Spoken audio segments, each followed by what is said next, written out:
Ladies and gentlemen, boys and girls, organics of all ages. I'm Double R, and in this little video, we are going to talk about character detachment. Character detachment, in so many words, is this. Not this. In fact, this right here is the antithesis of character detachment. So, for those of you who are wondering, why am I bringing up character detachment? Isn't that covered under the Roleplay Offense Code 1032? Roleplay Offense Code, not Police Code 1032. Thank you. The RP Offense Code 1032 is pretty much broken down as RPC 10, Issue 3, Type 2. The RPC, of course, being the first number set. The second number set is the primary section it falls under, so it's easier to find. And then, of course, the third number is which type it targets. Pretty straightforward, right?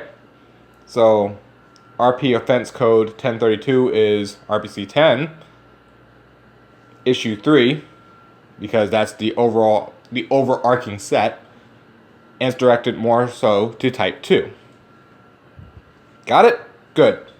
Now let's move on. RPC 10. Issue 3. Type 2.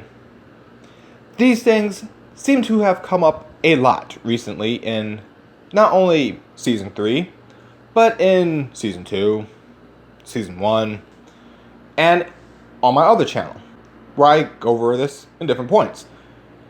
Predominantly, I used to call it just Issue 3.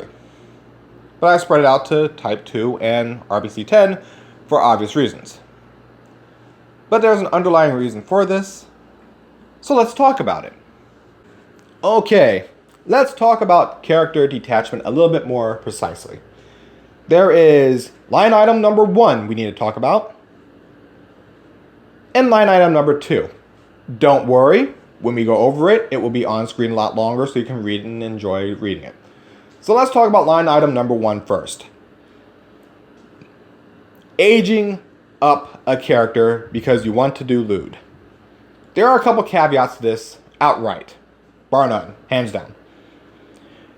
In your header bar, it's typically something that will be mostly attributed to the character itself. If you make the character of Batman, for instance, then in the header bar will be the bat symbol, the Batmobile, pictures of the Batcave, Batarang, etc., etc. Cape, cow, something that would mostly be attributed to the character. The avatar is what people are going to commonly see. This is important because a couple of the complaints have stated that if the avatar is of a child, doesn't matter if it's animated or real life, they don't care.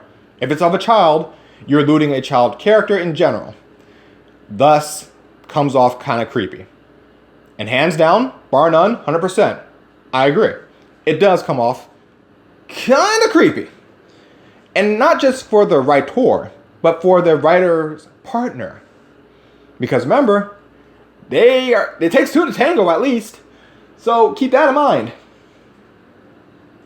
But if the avatar is of an aged up version of the character, and you put AU, because that's all aged up is an AU. We've gone over this before with the Nezuko fan art, which I'll put in the description down below, because, I've covered this already, but here we are again, because roleplay, taboo insanity. What happens with taboo insanity? You get anywhere within the range of a taboo, logic goes out the window. I see.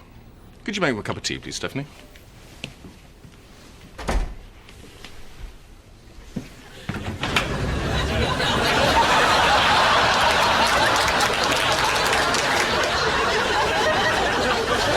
And, well, you want to know what the common response is to this?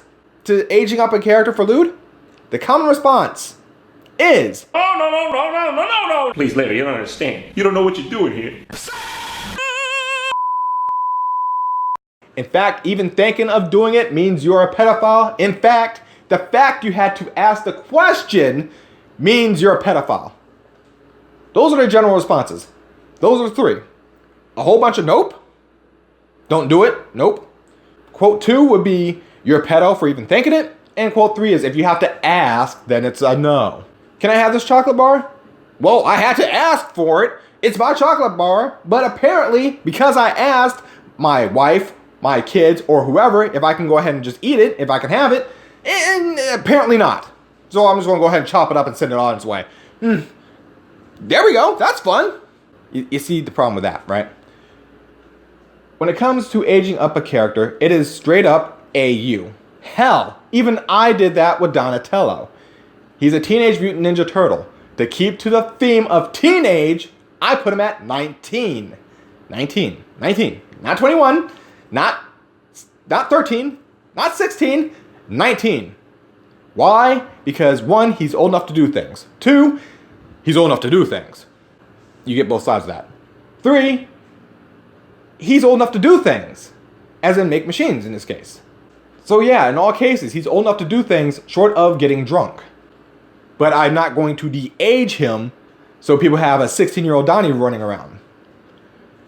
I just state, hey, the history of the younger versions do apply to this version of Donatello because he's the older version. He's existed that long. He survived. Age up means alternate universe in so many words. That's it. You can hold the same offense that happened in the past, and then you can add some extra stuff in between. It's just aged up. That's it. That's all it is. But of course, the word child and the word lewd happen to be in the same freaking vicinity of each other, so Taboo Insanity has been activated.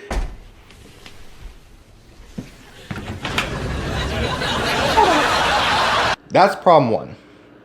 The whole Nezuko fan art thing has come up again, but in roleplay terms. That's probably why the person had questions, because, well, if it's okay for art, why can't I do it for roleplay? No! Okay. Just remember the underlying thing. If someone looks at the profile, okay, even with the header, I can say, yeah, you can have a kid version of the character in the header so it's more recognizable for folks. I can say that all I want. But you have to remember, judge, jury. You have to be able to convince them at any point. If something happens and you get in trouble, you have to be able to convince them that the role play is between 2 adults. That's it. Hands down. Now, if the writer of either of those characters is a kid, you fucked. I can't help you. You've been Chris Hansen. I'm going to jail. Sorry. But if both writers are consenting adults, and they're asking a question, hey, is this character a kid? Granted, fictional character, fictional problems. Why, Sean? It's not technically your manhood. It's James Bond's manhood. All right then. It was a movie. It was a movie. If you haven't noticed, I am not actually a gay cowboy. I did not actually stick my penis into Jake Gyllenhaal, okay? As I'm sure Ewan McGregor did not actually stick his penis into you. Right? Right? Oh, Christian. Oh, Christian. I'm a method actor. Dude, alright, now, this is ridiculous. I can't. Wow. I need 5. I'm afraid I'm the one that's gonna be taking the ass. But the fact that it's even a thing, if you cannot manage to successfully convince a judge or jury, as you see the common consensus in the replies, nope, you're going to lose that one. So make sure the avatar is of the aged up version, and no, you cannot de-age the character after the fact. I know, there's no rules in roleplay. Okay. But, once you age them up, you cannot de-age them. Because then other writers are not going to deal with you at all, because at any point you can de-age your character and go, ha, I don't like you anymore, and now I got evidence of your pedophilic ways. You see the problem. Makes you look like a douche. Now, that being said, that's pretty much my hard stances on that. I say, yes, you can. Header doesn't really matter. The header itself doesn't really matter because like I just defined, it's pretty much information on what is closely associated to the character. Avatar mainly has to be aged up, and you have to have it in your pinned in your bio.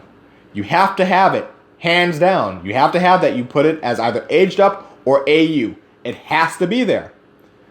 This way there is no surprise to anybody and no one feels like they've been duped or tricked into it. But in that case, still, you do all that, go ahead, you're willy-nilly good to go. Have fun. It's just a character from an alternate universe. Nothing more, nothing less. Whew. Done. Now this topic here. Well, the character has a kink, and that means the writer has a kink. Okay, I'm gonna stop you there.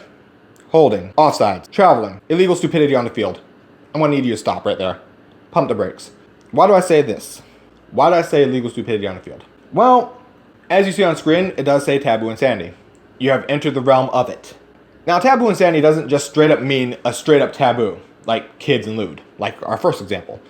In this case, it is something that a different writer just doesn't like. A writer doesn't like to do lewd. They don't like lewd characters. So they have attributed everything from the lewd character to the writer. They've attributed it. Hands down, they've attributed it. Just whee! And why do I say this? Because you can have the same argument with the same people on a different topic. Hey, do you believe that someone's role-playing a murderer, that they're actually wanting to go out and kill people? No, of course not.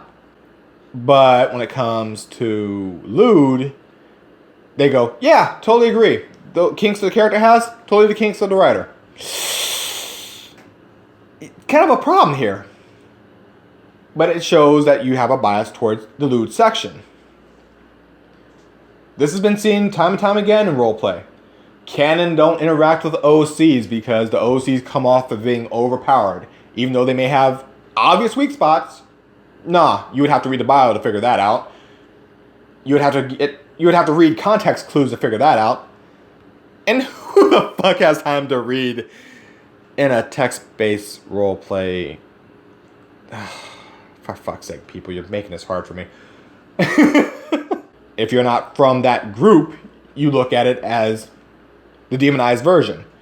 Well, if you're writing a multi-ship character, then chances are you're just a slut. What? No, that's not how that works. That's not how that works. So why does it magically and suddenly work that way for lewd characters and lewd writers? Why does it work that way? Same thing. Same exact reason. You've entered a zone of taboo insanity. I don't like this, therefore it's bad, and to make sure it's bad, the kinks of the character, kinks of the writer. Yep, 100%, hands down, bar none, 100%. There is no arguing this, because it's lewd, and because it's lewd, they're writing porn, and because it's porn, there is no room for growth of a character, and because there's no room for growth of a character, then that means the kinks of the writer obviously are being exhibited through the character. Now, for those of you who don't know the porn industry, there is a thing known as a fluffer. In light terms, a fluffer. A fluffer is pretty much to ensure the actor or actress, depending on the situation, is prepared for the scene of they're making sure that's ready. Both sides. Typically done for a guy because, well, we rev up and we de-escalate pretty quick. Things can escalate really quickly and then de-escalate just as fast. That said, the fluffer's job is to make sure the cash and prizes happen to stay as cash and prizes and not drop down to a consolation gift. If you get my analogy here. Their job, making sure the consolation gift does not appear. If it starts to show up, they ensure to fluff the actor to ensure that the consolation gift no longer is a consolation gift, but it is indeed cash and prizes. You want to go the whole 9 inches, not the whole inch and a half. The fluffer's job is to make sure the person is ready. Why won't the guy be ready? There's many reasons. Maybe it's a fetish / kink the guy personally doesn't like. What do you mean I gotta have this girl handcuffed when we do this? Oh no, the cash and prizes are going down to consolation gifts. Please, get the fluffer, get the fluffer, get the fluffer, get the fluffer. You get the idea. Things like that happen. Things like being pushed too much. Many reasons. Many reasons that the cash and prizes don't stay there. So to attribute a lewd character's kinks to the writer of a lewd character is just insane. Because again, it goes back to, well, your character kills people, that means you kill people. No. Your character has force, that means you have the force. I wish, but no. Your character is a psycho, that means you're a psycho. Are you still on your meds? What? No, that's not what that means at all. What the fuck? But because you've attributed the kinks of a character to the writer of the character, that is pretty much what you are starting to say. And of course, the basic defense is, I'm a story-driven character. It does not apply to me. Bullshit. Again, single ship, multi-ship. It's the same argument. In this case, story-driven versus lewd. Same argument. But because you stepped into that realm, you stepped into the taboo insanity, and you've let it permeate your head to where you think this is how things work, it's begun to deteriorate your logical senses. It's begun to lead you down the path of type 2. Now, this is not to say, in both cases, there aren't creepy ass motherfuckers out there that will make a kid character say, oh, I'm aging them up. Yeah, totally, 100% aging them up. From 6 to 7. I'm going to jail. Well, technically they did age them up, and technically it is AU, but they're still a kid. There's assholes like that. Granted. I'm not arguing that. There are assholes out there that go, I'm writing a lewd character with my personal kinks and fetishes in mind, 100%, just for me. I'm not arguing that, because there will be people like that. Again, type 2's a thing. It's just fucking ridiculous. I'm Batman. That's who Batman is, me, not anyone else. Alright? Some asshole can dress up like Batman and pretend to be him on a YouTube video, but that does not make him Batman, because I am Batman. You understand? There's only one person that could be Batman. That is me. Me. The character is me. I am the character. That is me, who I am. Batman is me. My point is, do not attribute it across the board to all the characters. Do you get what I'm getting at? That, in a nutshell, is why I've covered the character detachment today. That's why I wanted to cover that in general, as opposed to making 2 different videos and then having my rage fit about the RP offense order 1032. No! Oh, no! That's a police code! What the fuck? No! Get off the screen! The RP offense order 1032 is based on RPC 10, issue 3, type 2. RPC 10 is the exact offense. Issue 3 is the section that it falls under. Type 2 is the target who typically offends, who causes this issue in the first place. Okay? That's all I'm putting out there. That's what I'm trying to say. Bar none. So whenever you hear me say, offense order 1032, whenever I give numbers like that, that's pretty much what it is. RPC number, then the issue number, then the type number. And as you remember, there are 3 types.